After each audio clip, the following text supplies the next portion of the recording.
feel it happen, that is happening. Can I cuss? Go ahead. Okay, yeah.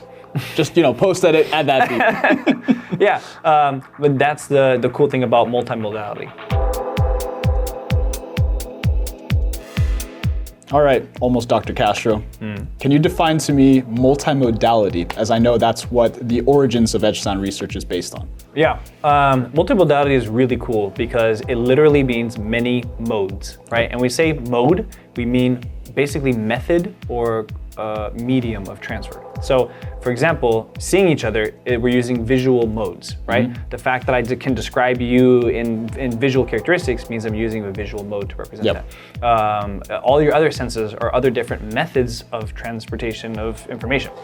So, for example, there's also something called multimodal internet, which basically means you have one is dial-up, one is cable, one is fiber optic, and one satellite. So in case one goes down, you have the other ones to be able to rely on.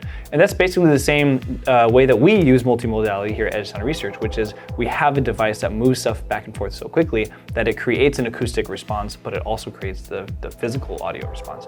And so that means that you have two modes to be able to rely on to be able to get whatever audio signal that's being played through it. And that's an easy way to be able to understand multimodality. So I guess my question to that is, by understanding different modes, what does that unlock, right? So you're talking about there's multiple pathways of information to the body.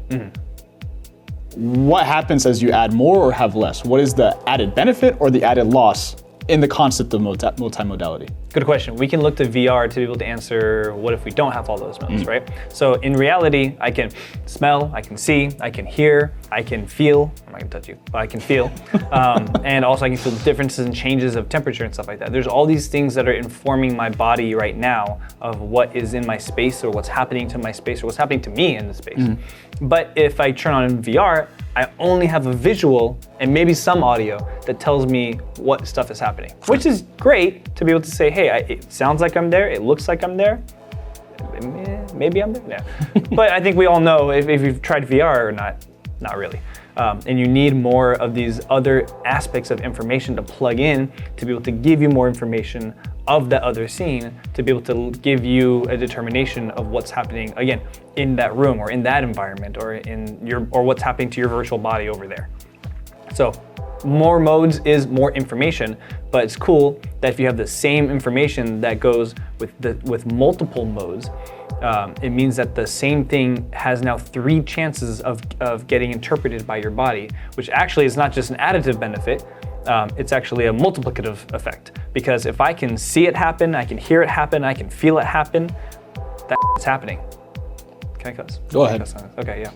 Just, post edit, add that beat. Yeah, but that's the cool thing about multimodality. One quick thing is that there's a difference from multimedia versus multimodality. For example, you can have every video is technically multimedia, but it can also be multimodality. The way we actually think of like music videos and watching films is actually multimodal because we see and hear things that are happening on screen. But technically, you don't have to have the visual match the audio at all whatsoever. And there's a really weird, really cool, but really weird art film that would actually start to separate the action happening on screen from like the action happening in the audio. And then things would happen and then you wouldn't hear it till like a second later.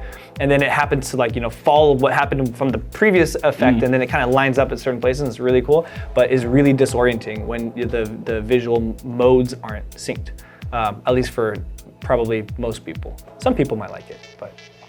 So let me summarize everything that you said in simple terms. What you're saying is that by having multiple pathways of information, one is that it heightens your sense of understanding what's happening in that moment. So let's talk about a virtual world. More senses tell you that virtual is happening, more indistinguishable it is from reality in that essence, especially since your brain is stitching that missing information afterwards as you have all those different touch points of information coming into your body, as I understand. And on top of that, right now the major senses we use majority of our lives are obviously visual, but visual by itself, unless you have other information that is being told from audio information and physical touch, as well as how you smell and how you taste, there's a disconnect in those understanding those moments that you're having. Even in the real world, as you take away some senses, it's going to take away how you're understanding or perceiving that moment in time. That's right, yeah. Awesome. So you're telling me the Matrix is possible.